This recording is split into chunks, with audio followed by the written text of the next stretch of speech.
Bom dia, meus irmãos. Bom dia. A paz do nosso Senhor e Salvador Cristo Jesus a todos. Amém. Mas vamos na palavra de Deus? Salmos capítulo 84. O tema da mensagem de hoje é: quando não resta nem a adoração. Salmos capítulo 84, verso 1. Tem título nesse texto aí na sua Bíblia? Qual que é o título, gente? Saudades do templo. O salmista diz assim, verso 1: quão amáveis são os seus tabernáculos, Senhor dos exércitos. A minha alma suspira e desfalece pelos átrios do Senhor. O meu coração e a minha carne exultam pelo Deus vivo. O pardal encontrou casa e a andorinha ninho para si, onde acolha os seus filhotes, perto dos teus altares. Senhor dos exércitos, Rei meu e Deus meu. Bem-aventurados os que habitam em tua casa, louvam-te perpetuamente. Bem-aventurado é aquele cuja força está em ti, em cujo coração se encontram os caminhos aplanados. Quando passa pelo vale árido, faz dele um manancial. Cobre a primeira chuva. Vão indo de força em força, cada um deles aparece diante em Sião. Se precisar, eu troco de microfone, não tem problema.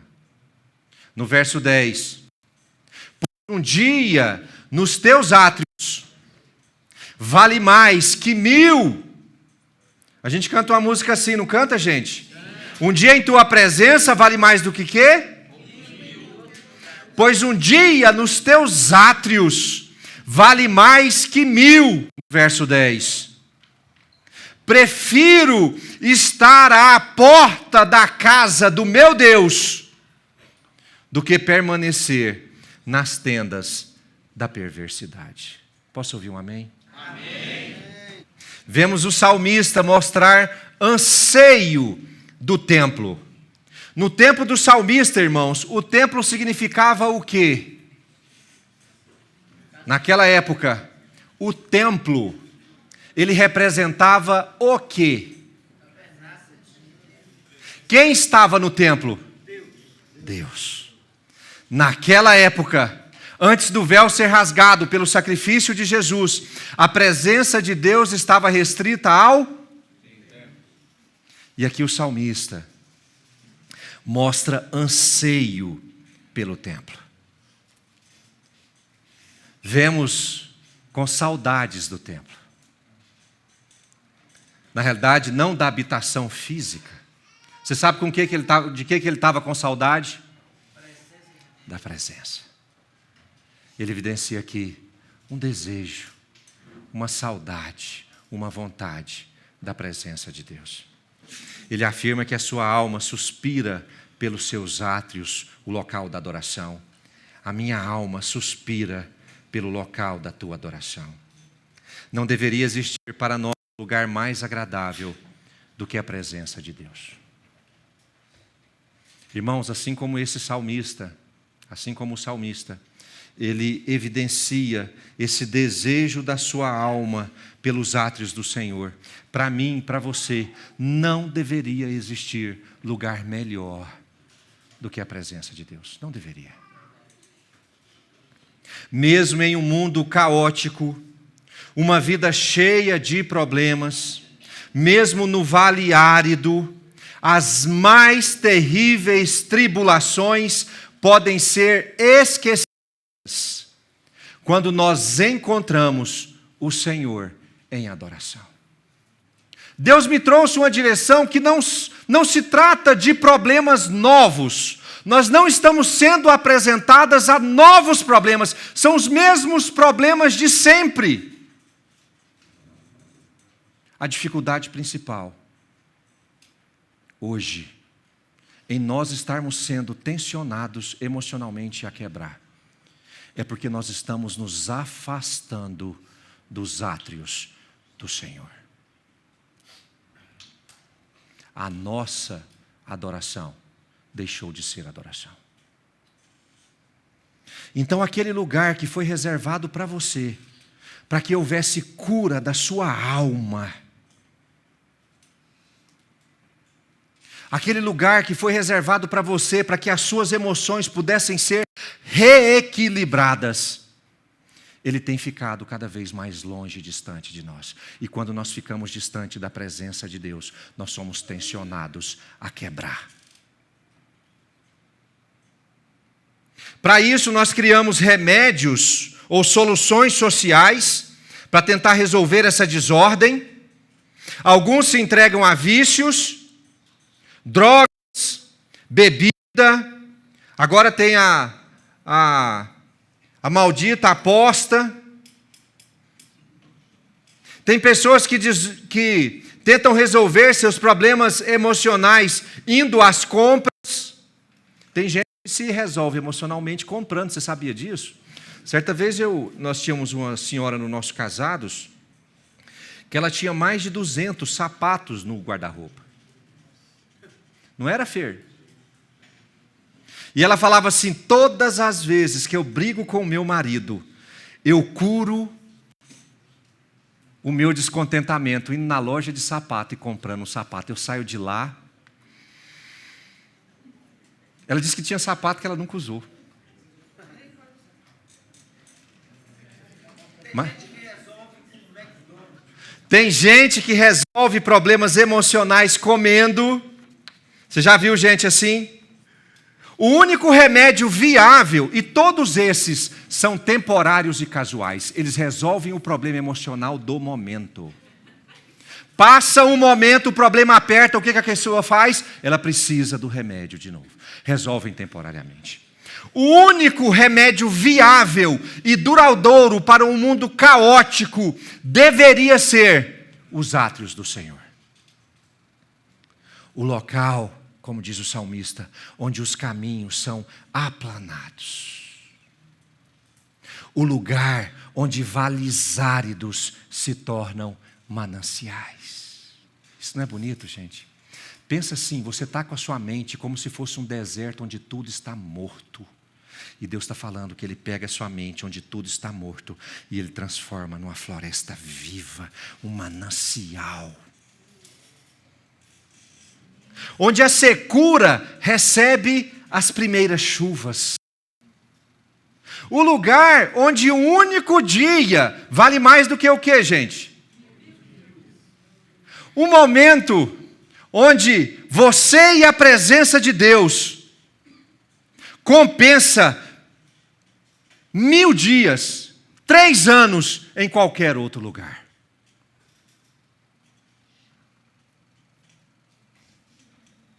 Afinal, o pardal encontrou casa, não é isso que o salmista diz? Casa para o pardal quer dizer o quê, irmãos? Refúgio, segurança, conforto. A andorinha encontrou ninho onde pode proteger os seus filhotes, Deus falando da sua posteridade. E eu, porém, como estamos acostumados a cantar, deveria encontrar os teus altares. O único remédio viável e duradouro para um mundo caótico deveria ser os átrios do Senhor. O único lugar viável. O único lugar viável. Por isso que o salmista fala sobre ter saudades da presença do Senhor. A presença de Deus, quer seja a congregação, quer seja a sua célula, quer seja o seu local secreto, é o mecanismo que Deus reservou para que você possa emocionalmente suportar tamanha pressão. É o momento que Deus separou não para te livrar dos problemas que estão te pressionando, mas para te dar descanso, para te renovar, para te fortalecer, para te manter de pé. É o momento que Deus reservou para que você não sucumba. Irmãos, nós nos fortalecemos do mal desse tempo na presença do Senhor. Não há comida, não há droga, não há bebida, não há hobby, não há compra. Nada disso pode substituir os átrios do Senhor. Só há cura emocional aquele como o pardal e a andorinha que encontra os altares do Senhor. A cura só está na presença do Senhor.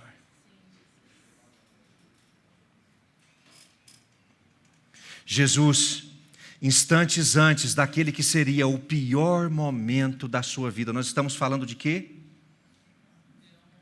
Qual que é o pior momento da vida de Jesus? Crucificação. Jesus no Getsemane, ele diz assim: a minha alma está profundamente triste. Você sabe o que é isso, irmãos?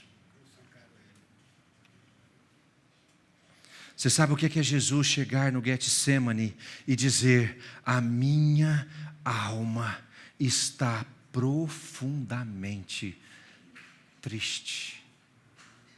Isso é crise emocional. Você sabe o que Jesus estava sentindo? A tensão de tudo o que ele estava pronto para passar. Aquilo para ele era muito difícil. Aquilo para ele era muito difícil. E quando Jesus chega nesse extremo emocional, irmãos, quando ele chega num ponto em que ele vai quebrar, o pedido e a oração de Jesus aqui: Pai, se possível, tira de mim esse cálice. Isso é a oração de quem está perto de quebrar emocionalmente, de quem não está suportando. Jesus, nesse tempo, ele fala: Pai, por favor, não deixe eu passar por isso. Momentos antes, dias antes, anos antes, ele dizia com convicção que ele deveria passar por aquilo, mas quando vai chegando a hora, ele está emocionalmente abalado, aquilo está quebrando as emoções dele. Mas Jesus, você sabe onde é que ele vai procurar cura?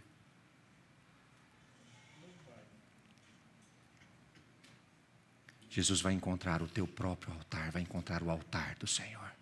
E ele diz para os discípulos assim: olha, fiquem aqui orando, que eu vou ali orar, irmãos. E Jesus vai em busca dos altares do Senhor. Quem acha a oração do Getsemane linda? Você sabe o que é ali, gente? Ali é um homem sofrendo emocionalmente ao extremo. A Bíblia fala que naquele dia ele chorou lágrimas de... Você sabe o que é dor? Jesus chorou lágrimas de sangue. Ele estava tensionado emocionalmente. E ali ele abre o seu coração. Ele rasga o coração na presença do Pai. Ele clama ao Pai, ele chora lágrimas de sangue, ele encontra os altares do Pai. E a Bíblia fala que depois que tudo isso aconteceu em Lucas, a Bíblia fala: então veio um anjo e o confortou. Olha que coisa maravilhosa. Ele entrou naquela presença naquele dia, tensionado emocionalmente, mas ele sai daquela presença naquele dia, confortado pela presença do Senhor. E quando ele chega em Pedro, porque os guardas se aproximam, ele chega e diz com autoridade: é chegada a hora. Ele estava pronto. Na contramão da necessidade do nosso tempo, tem sido cada vez mais difícil para que as pessoas encontrem o teu altar, o altar do Senhor. Com isso, vemos um bando de pardais sem casa e um bando de andorinhas sem ninho, correndo de um lado para outro, tentando resolver as suas mazelas emocionais das mais diversas formas. As pessoas deixaram de buscar a presença de Deus em suas casas, deixaram de ler a palavra, deixaram de ouvir louvores e adorar na presença. Até mesmo aqueles que vêm na igreja, muitas vezes vêm para ouvir uma boa palavra que as faça sentir bem, ou para encontrar os irmãos, ou para cumprir a obrigação de estar domingo na igreja. Enfim, desejam receber algo de Deus sem entregar nada a Deus. Querem o conforto do anjo sem depositar as lágrimas de sangue.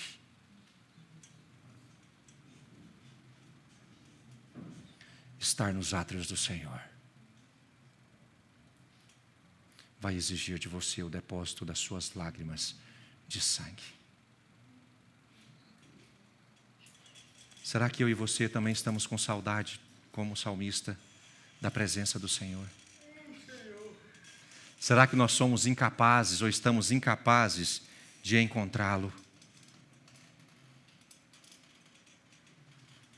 Será que o nosso coração sente a falta do nosso Deus, assim como o salmista disse no Salmos 84? Saudades da presença do Senhor. Será que nós não estamos tempo demais longe do altar do Senhor e distante desse altar onde os vales áridos são transformados em mananciais? A gente não está sucumbindo emocionalmente longe da presença de Deus? O que pode estar nos deixando na condição de carência da presença de Deus? E por isso eu queria falar muito sobre as condições que inibem a nossa adoração. O que pode estar me atrapalhando? E por isso nosso texto base está em 2 Samuel, capítulo 6. Podem abrir, esse é o texto que nós ficaremos agora. 2 Samuel, capítulo 6. 2 Samuel 6,12. Diz assim: avisaram o rei Davi, dizendo: o Senhor abençoou a casa de Obed-edom e tudo o que ele tem, por causa da arca de Deus. Então Davi foi e com alegria trouxe a arca de Deus da casa de Obed-edom à cidade de Davi. Quando os que levavam a arca do Senhor tinham dado 6 passos, Davi sacrificava um boi e um animal gordo. Davi dançava com todas as suas forças diante do Senhor. Ele estava cingido de uma estola sacerdotal de linho. Assim Davi, com todo Israel, levou a arca do Senhor, com júbilo ao som de trombetas. Quando a arca do Senhor estava entrando na cidade de Davi, Mical, filha de Saul, olhou pela janela, e ao ver o rei Davi que ia saltando e dançando diante do Senhor, ela o desprezou em seu coração. Levaram a arca do Senhor e a puseram no seu lugar, no meio da tenda que Davi tinha preparado para ela. Então Davi trouxe holocaustos e ofertas pacíficas diante do Senhor. Depois de trazer os holocaustos e as ofertas pacíficas, Davi abençoou o povo em nome do Senhor dos Exércitos. E repartiu a todo o povo e a toda a multidão de Israel, tanto homens como mulheres, a cada um bolo de pão, um bom pedaço de carne e passas. Então todo o povo se retirou, cada um para a sua casa. Naquele tempo, a Arca da Aliança significava o que, irmãos? Onde estava a Arca da Aliança? Ela simbolizava a presença. E Davi, estando em Jerusalém, sendo rei de Israel em Jerusalém, Davi sentiu falta dessa presença. Falou: gente, eu moro em Jerusalém, mas a presença de Deus não mora aqui comigo. A presença de Deus, que é simbolizada pela arca, ela está em outro lugar, em outra cidade. Ela precisa estar aqui em Jerusalém, junto de mim. E aí você sabe o que Davi faz? Ele não só vai lá matar a saudade da arca, ele não vai lá só matar a saudade da presença. Você sabe o que ele faz? Ele traz a presença para junto dele. Eu quero os átrios do Senhor aqui junto comigo. Eu quero a presença do Senhor aqui junto comigo. E ele faz toda uma operação de adoração para que a presença de Deus pudesse ser transferida do lugar onde estava para Jerusalém, que era onde Davi estava. Davi sacrificava bois e animais gordos. Davi dançava com todas as suas forças. Davi abandonou as vestes reais e usava uma estola sacerdotal de linho como um sacerdote. Davi não apenas encontrou os altares do Senhor, Davi trouxe os altares do Senhor para junto de si. Em poucas ocasiões, nós vimos homens manifestarem uma adoração tão sincera e intensa como foi aquele transporte daquela arca naquele dia. Poucas vezes na história bíblica nós vemos homens realizarem algo tão grandioso com relação à presença de Deus. E Davi fez certinho o que precisava ser feito. A intensidade da adoração de Davi poderia ter sido menor, ou sequer ser existido, caso alguns pontos comuns de bloqueio tivessem ocorrido a ele.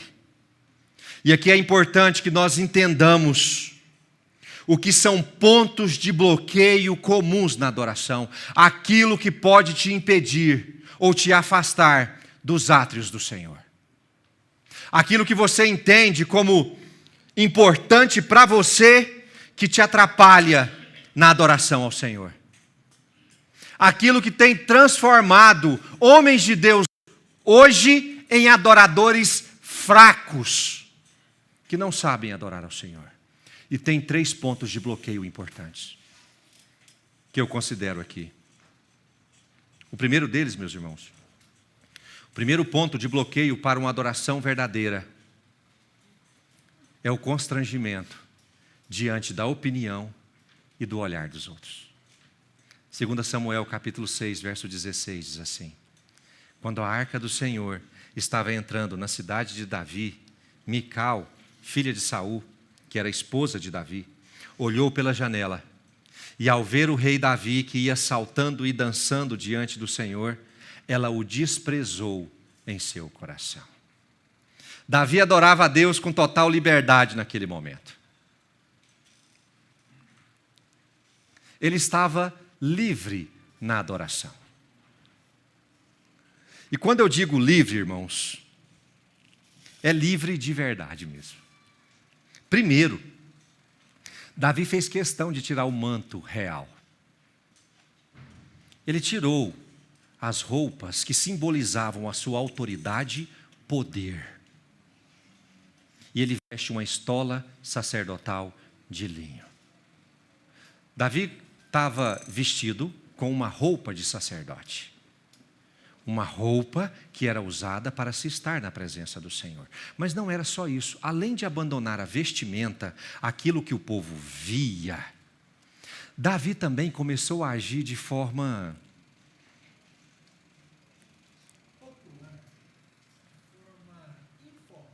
informal. Essa é uma boa palavra, mas eu quero dizer um trem mais escandaloso. Além dele usar a roupa que o diminuía como homem, ele agia como um homem simples. Mas só que não era só esse o problema. O problema é que Davi, além de estar vestido errado, e além de se portar não como rei, ele está fazendo aquilo na frente de todo mundo. Israel inteira estava participando daquele evento. E está Davi vestido não como rei, e dançando de um jeito esquisito e engraçado, pulando, saltando. Todo mundo está acostumado a ver Davi como, gente? O general, o homem de guerra, o homem forte e valente. E vem aquele homem vestido de estola sacerdotal de linho, na frente do transporte da arca, todo Israel vendo, e aquele homem dançava de forma, eu posso usar entre aspas aqui, vergonhosa para um rei. Tanto que quando a esposa dele olha aquela situação, o que é que ela pensa no coração? Não fala que você me conhece não, né? Não fala que você é marido meu não. A rejeição de Mical, a esposa de Davi, foi tão forte. Irmãos, ela rejeitou ele de forma tão intensa que ela não segura só a opinião de ter desprezado ele. Ela olha pela janela, vê Davi naquela dança com aquela roupa. Ela olha pela janela e ela despreza Davi no seu coração, mas ela não se segura só nesse desprezo, nesse sentimento. Quando Davi chega perto dela, ela vai falar com ele. Olha o que ela diz, 2 Samuel capítulo 6, verso 20. Quando Davi regressou para abençoar sua casa, Mical, filha de Saul, saiu ao seu encontro. Ela que ela viu ele, ela veio correndo para ele e lhe disse: que bela figura fez o rei de Israel no dia de hoje. descobrindo-se diante das servas de seus servos, como se descobre um sem vergonha qualquer. Em algumas versões está um vadio qualquer. Davi, enquanto dançava, não tomou conhecimento da opinião de Mical, e sequer acredito que ele estava considerando a opinião de alguém durante aquele momento. Entretanto, a opinião de Mical havia sido bastante forte, comparando o rei Davi, o poderoso Davi, a um vadio qualquer. Eu fico pensando, se Davi repetiria esse ato no dia seguinte, depois de ter ouvido aquilo. Eu fico pensando, irmãos, se Davi tivesse ensaiado no dia anterior, e Mical, sem querer, visse Davi ensaiando, e vendo Davi ensaiando, falou: você vai dançar desse jeito aonde mesmo? Que papelão que você vai fazer? Que papagaiada é essa? Se ela tivesse visto antes o ato de adoração. Fico pensando se Davi repetiria o ato, se a visão de Mical tivesse sido dada antes. Isso me cria um alerta com relação à adoração, porque é impressionante a força de influência do, entre aspas, o que vão pensar de mim, sobre as nossas vidas, quando nós estamos em momento de adoração. Temos constrangimentos demais com relação às outras pessoas, quando nós estamos na presença de Deus. Nós limitamos o mover de Deus, a presença de Deus. Nós estamos nos átrios do Senhor, e nós limitamos a presença de Deus, a busca de Deus, àquilo que a pessoa do lado está vendo. Eu não posso me expor.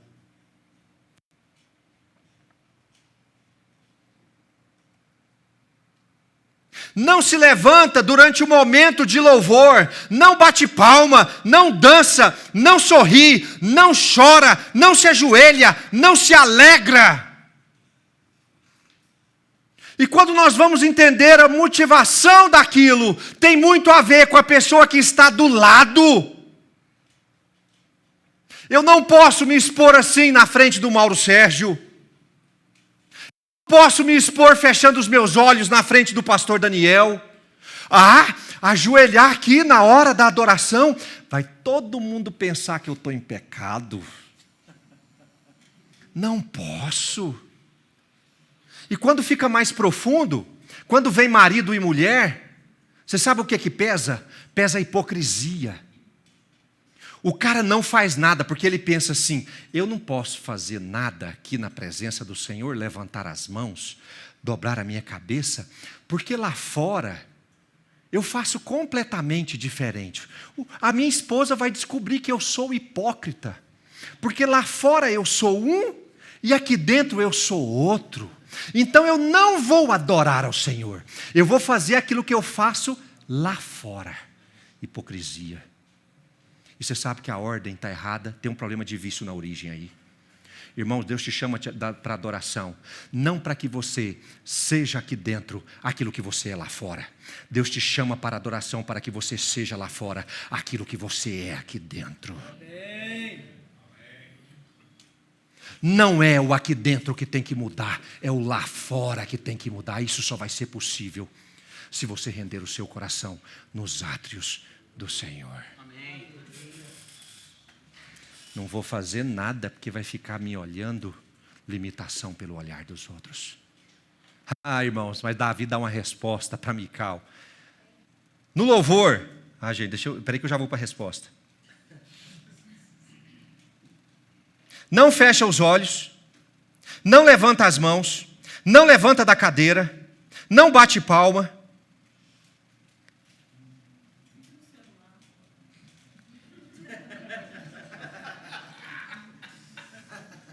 Obrigado pela contribuição. Lágrimas. As normais jamais, quanto mais as de sangue. Porque eu não posso demonstrar fraqueza perante as pessoas. Irmãos, isso não é adoração. Se no momento da adoração você é incapaz de olhar para Deus e fica olhando para os outros, isso não é adoração. E se você está doente emocionalmente e não sabe fazer a adoração olhando para o Senhor, você vai continuar doente.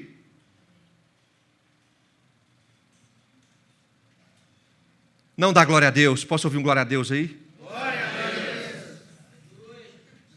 Quando você vai orar, quando você vai em locais públicos comer, você faz oração, irmãos, pela refeição?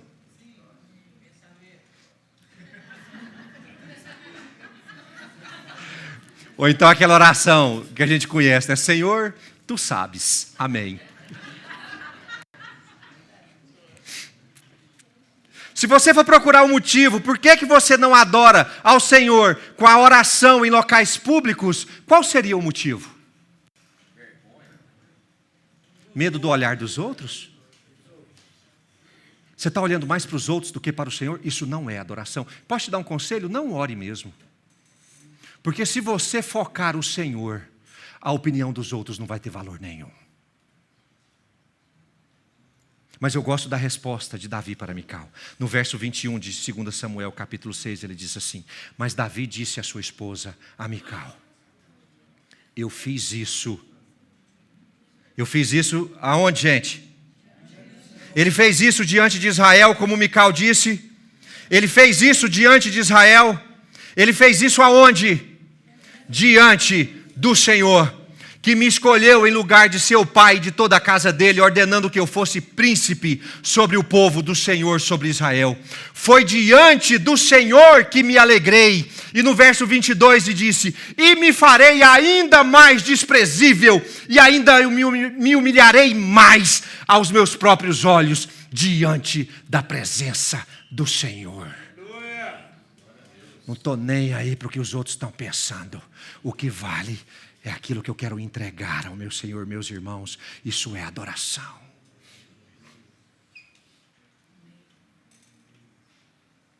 Para Davi, aquilo que ele fazia não acontecia perante pessoas. Quando você chegar aqui com seus filhos, com seu cônjuge, não é na frente deles. Você está na frente do Senhor. Quando você dobrar o seu joelho para orar com seus filhos, com seu cônjuge, você não está na frente deles. Ah, pastor, mas eu não posso demonstrar fraqueza diante dos meus filhos. Realmente você não pode, você deve. Porque diante do Senhor a gente não mostra uma imagem, a gente mostra o nosso coração. E é bom que os seus filhos aprendam isso. Precisamos entender que qualquer movimento de adoração que fazemos não é uma apresentação pública que necessita de aprovação da plateia.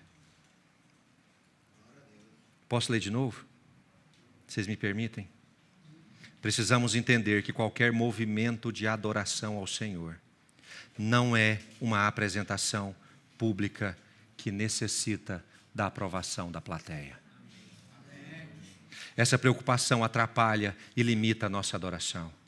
Em atos de adoração, você vai precisar sempre escolher estar se apresentando diante da plateia ou diante de Deus. Se entrar a plateia, a adoração a Deus, ela sai. Precisará escolher se vai se impor como rei, se você vai vestir o manto real, altivo, imponente, não é isso, gente? Você vai ter que escolher a roupa que você vai vestir no seu ato de adoração. Se você vai estar com o manto real, tipo assim, ninguém me toca, eu sou o cara, sou inalcançável. Ou se você vai ter que vestir a estola sacerdotal de linho e falar: Senhor, eu estou me humilhando na tua presença, eu estou vulnerável. Sai o rei, entra o sacerdote. A vestimenta de Davi foi escolhida com propósito. Eu quero te dar um conselho, porque a Bíblia fala que Deus resiste aos soberbos. Se você quer atrair a presença de Deus, você precisa vestir a estola sacerdotal de linho e abandonar o manto real. Porque não existe adoração onde Deus está resistindo. Humilhe-se na presença de Deus e Ele fará o quê? Por isso Davi diz: eu me humilharei mais ainda na presença do meu Deus. Adoração. Se o reizinho estiver aí, irmãos, na presença de Deus, é só Ele que vai estar reinando, tá? Agora, se você quiser o rei de verdade, o Senhor dos senhores, o rei dos reis, você precisa abrir mão do reizinho e vestir a estola sacerdotal e se humilhar na presença do Senhor. Isso é adoração. Segundo ponto de bloqueio para a adoração, o conforto. 2 Samuel capítulo 6, verso 13, diz assim: quando os que levavam a arca do Senhor tinham dado 6 passos, Davi sacrificava o que, gente? Um boi e um animal gordo. Em Crônicas fala de 7 animais, 7 bois e 7 ovelhas. Davi dançava, verso 14, Davi dançava com todas as suas forças diante do Senhor. Ele estava cingido de uma estola sacerdotal de linho. No verso 18, depois de trazer os holocaustos e as ofertas pacíficas, Davi abençoou o povo em nome do Senhor dos Exércitos e repartiu a todo o povo e toda a multidão de Israel, tanto homens como mulheres, a cada um bolo de pão, um bom pedaço de carne e passas. Então todo o povo se retirou, cada um para a sua casa. Não temos a dimensão exata do quanto Davi teve que gastar para executar aquele movimento de adoração naquele dia. Mas nós sabemos que foi algo grandioso. A Bíblia fala que quando o povo foi despedido para casa, ele não deu um pequeno pedaço de carne para cada família. Ele deu um bom pedaço de carne para cada homem e para cada mulher. É fartura ou não é, gente? Mas boi cai do céu. Ele teve que gastar uma boa quantia do rebanho, ele teve que movimentar todo o reino, era para todo mundo participar, ele teve que depreender toda a sua força. A Bíblia fala que Davi dançou com todas as suas forças.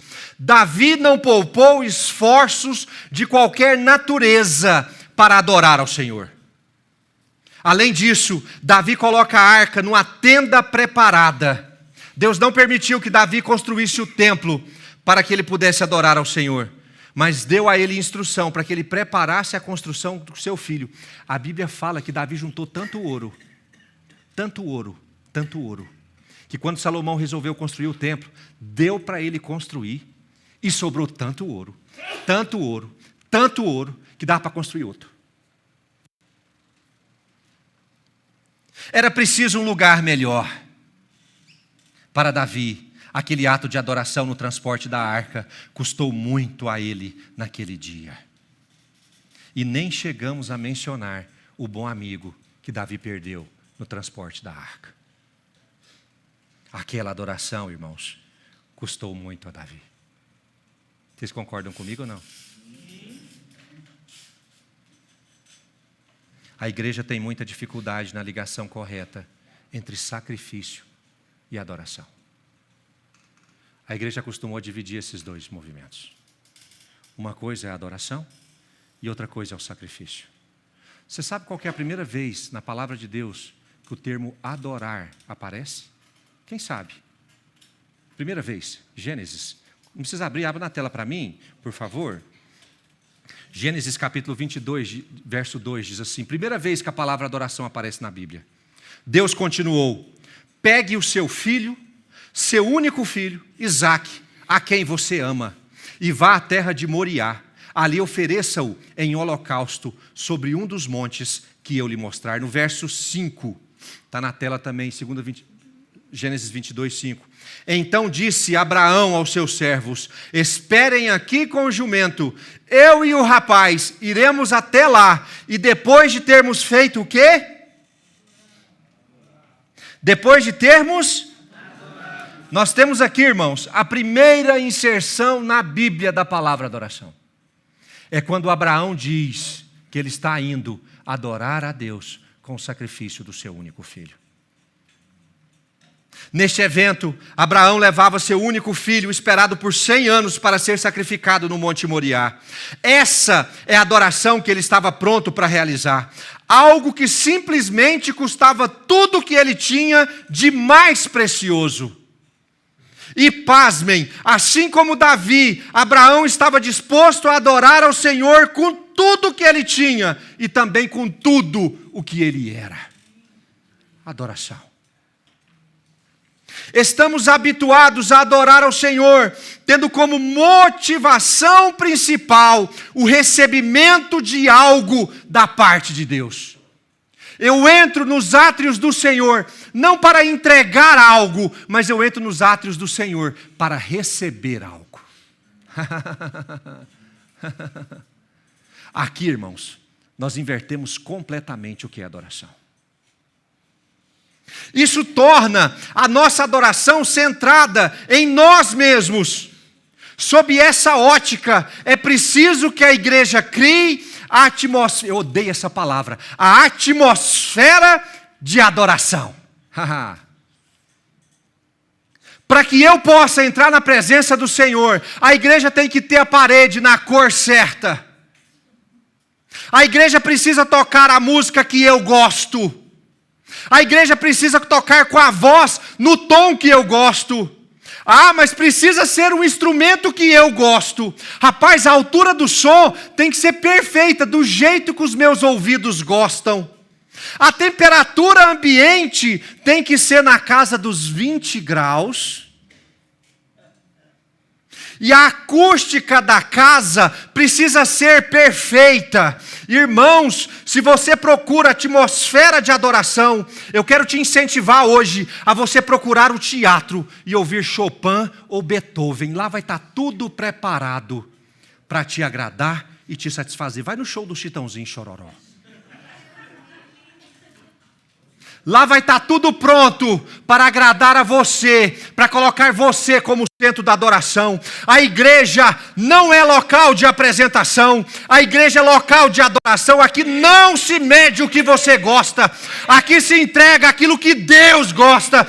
Jesus é o centro da adoração. Não importa se está bom ou não, importa que Ele se agrade.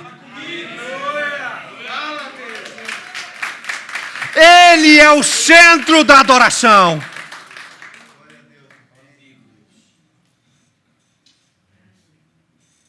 Se o som está 1 decibel mais alto do que eu gosto, acabou a adoração. É porque Jesus não é o centro, você é o centro. Se toca uma música que eu não gosto, acabou a adoração. É porque não é adoração. Jesus não é o centro, você é o centro. Para que a adoração seja verdadeira, Deus tem que ser o centro. Romanos capítulo 11, verso 36 diz assim: porque dele, por meio dele e para ele. Você pode fechar os seus olhos e dizer isso comigo? Porque dele, por meio dele e para ele são todas as coisas. Porque dele, por meio dele e para ele são todas as coisas. A ele seja a glória para sempre. Isso é adoração. Isso é adoração. É dele. É por meio dele e é para ele. Isso é adoração. Certa vez eu já ouvi irmãos dizerem que só chegam na celebração depois do louvor porque não gostam do louvor. Eu só chego atrasado porque eu não gosto do louvor. Primeira coisa que eu tenho para alertar, porque isso me assusta. Porque você sabe qual que é outra pessoa que também não gosta do louvor? O diabo. E é terrível você ter algo em comum com o diabo. Se o diabo não gosta, é porque foi feito para você. A adoração, ela não foi criada para te trazer um conforto ou um agrado. Seu papel, irmão, é apenas subir ao monte para entregar a Deus aquilo que Ele é digno de receber. Prepare-se para entregar em adoração. Não venha para receber algo, venha para trazer algo. Você quer entrar na presença do Senhor em adoração? Não entre com a expectativa de receber algo. Entre com a expectativa de entregar algo. A adoração, ela tem muito a ver com sacrifício.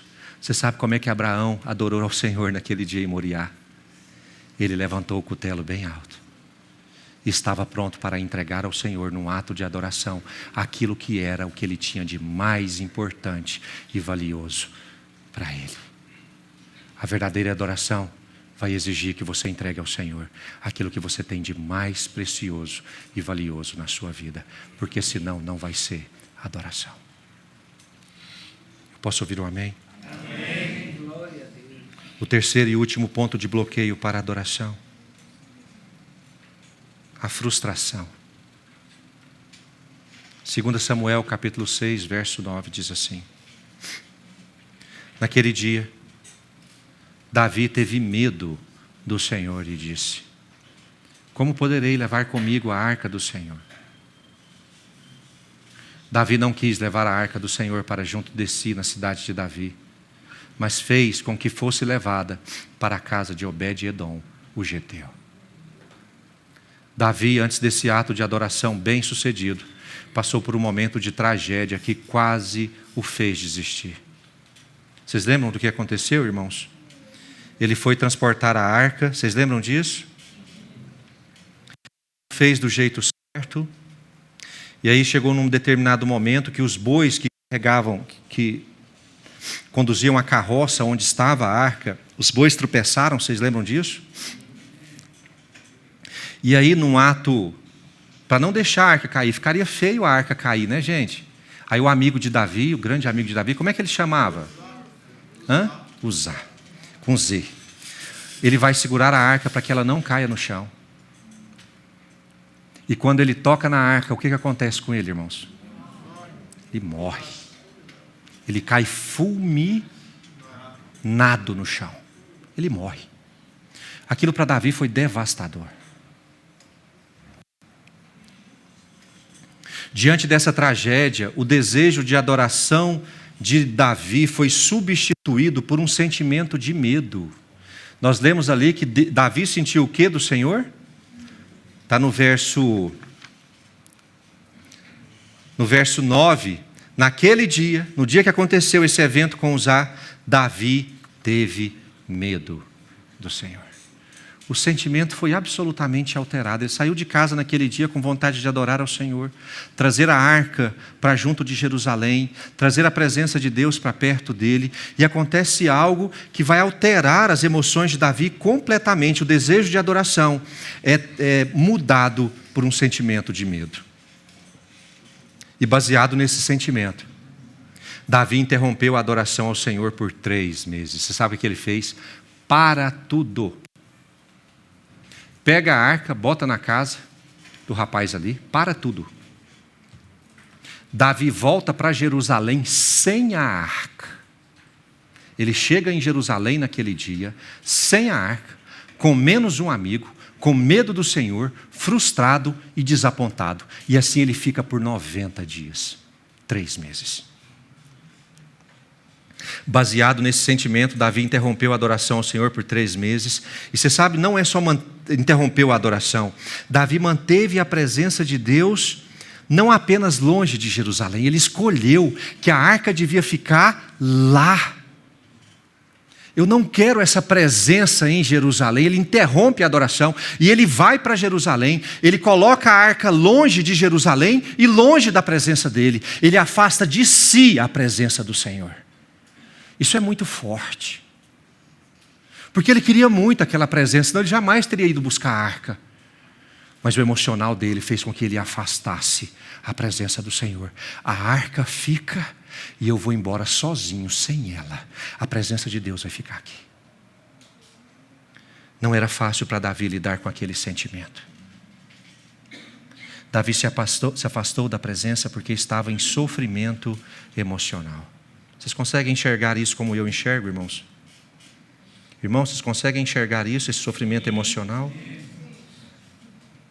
Davi se afastou da presença de Deus porque estava em sofrimento emocional. Ele não entendia bem o que estava ocorrendo. Ele ficou em dúvida. Aí você sabe o que acontece com Davi? Ele perde todas as suas convicções do que precisa fazer e agora ele começa a fazer perguntas. Ele estava sem entender. Ele tinha um monte de porquês que simplesmente não tinham respostas. Por que meu amigo morreu quando a minha intenção era boa? Senhor, eu só queria trazer a presença da arca. Senhor, por que Uzá morreu? Senhor, por que eu acordei naquele dia cheio da vontade do Senhor, cheio da vontade da presença do Senhor, e no meio do caminho acontece uma tragédia? Senhor, por quê? Por quê? Por quê? Porque mesmo eu fazendo as coisas do jeito certo, mesmo eu querendo fazer as coisas de um jeito que agrade ao Senhor, por que a tragédia assola a minha vida? Fica cheio de perguntas. As convicções de adoração dele foram abandonadas e se encheram de perguntas. E aqui está a derrocada emocional do ser humano. Ele tira, ou ele perde a segurança do que precisa ser feito, e o coração dele se enche de dúvida. E quando o coração dele se enche de dúvida, ele perde a noção de quem é, do que precisa ser feito, e começa uma batalha interna dentro de si. O que eu preciso fazer para que as coisas deem certo para mim? Era exatamente isso que estava acontecendo com as emoções de Davi nesse momento. Quando a gente se enche de perguntas, quanto mais perguntas nós fazemos, mais longe das respostas nós ficamos. Ouço muitas perguntas. Ouço muito essas perguntas daqueles que estão frustrados com a vida. E principalmente, irmãos, frustrados com Deus. Assim como Davi, isolam a presença de Deus num lugar distante. Fica aí, bem longe de mim.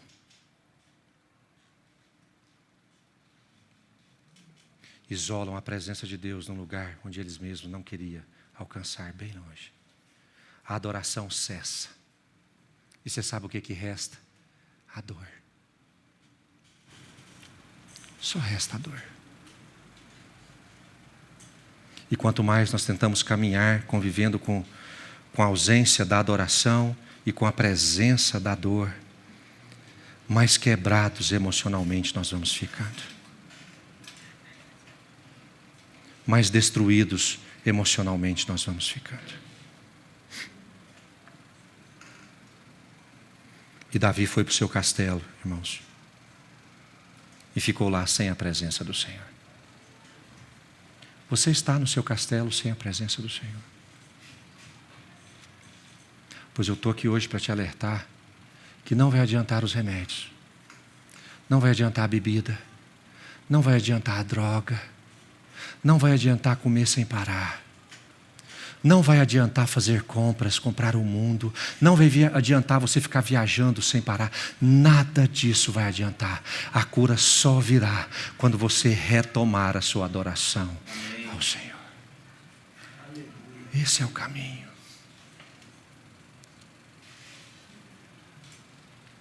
Em 2 Samuel, capítulo 6, verso 12. A palavra de Deus diz assim: avisaram o rei Davi, dizendo: o Senhor abençoou a casa de Obed-edom e tudo o que ele tem por causa da arca de Deus. Meus irmãos, isso aqui é muito importante. Davi não procurou saber. Davi não ficou perguntando. Você sabe por quê? Porque ele queria o isolamento da presença de Deus. Mas aí vem um abençoado.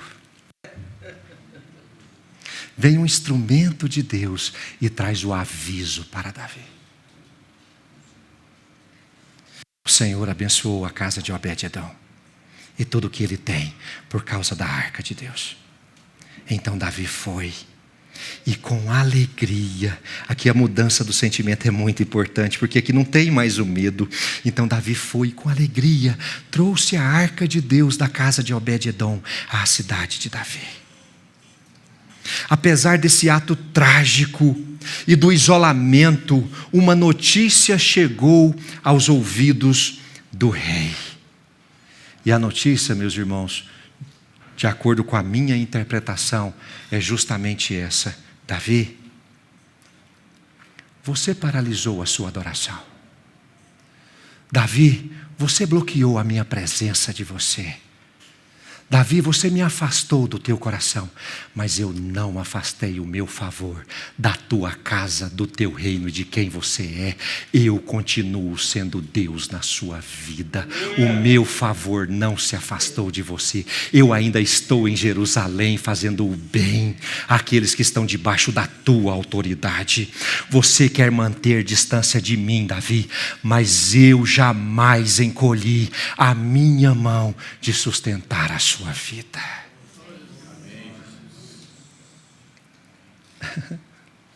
Por isso, Espírito Santo, talvez você esteja mantendo a presença de Deus longe, mas o Espírito Santo manda te avisar hoje. Talvez você não está nem querendo saber de adoração mais ao Senhor, mas o Espírito Santo manda te avisar hoje que a sua frustração pode ter afastado o seu coração do Senhor, mas o coração do Senhor, Ele jamais se afastou de você. Ele jamais se afastou de você. Você pode manter a presença de Deus numa casa distante de você. Você pode manter a presença de Deus longe, você pode escondê-la no canto mais escuro da sua casa, mas o favor e a misericórdia do Senhor, ela vai continuar te acompanhando todos os dias da sua vida. Você não adora ao Senhor, mas o Senhor continua cuidando. A mão do Senhor não se encolheu sobre a sua vida. Ele não depende da sua ação. Deus cumpre a aliança, independente do que você faça. Você pode não querer mais estar com Deus, mas Deus jamais vai abandonar a você.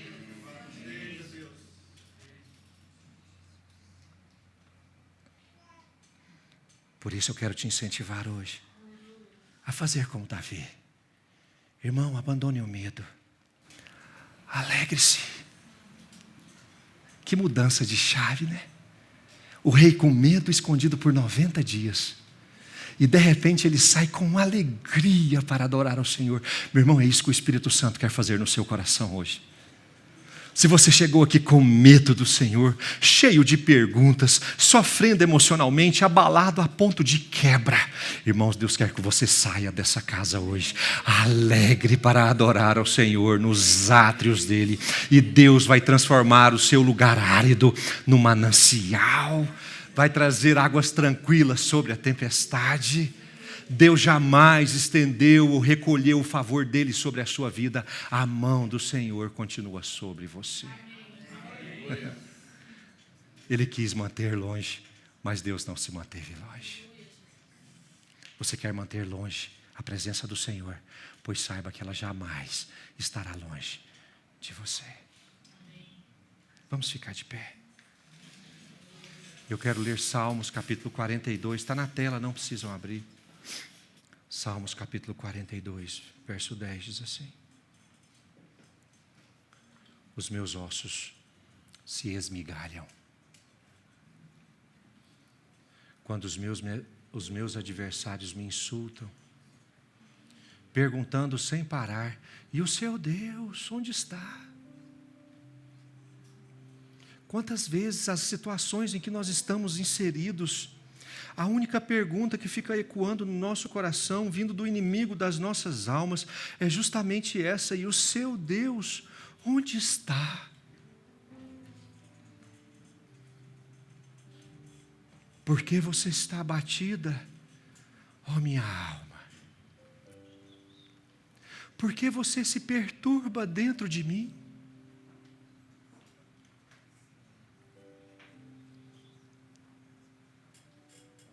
Espere em Deus. Espere em Deus. Pois ainda o louvarei. não aos outros, não ao ambiente, não à estrutura, pois ainda o louvarei somente a Ele, o meu auxílio e o Deus meu.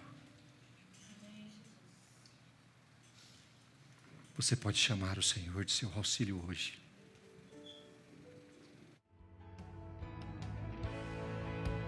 Anjos te louvam, os anciãos se prostram.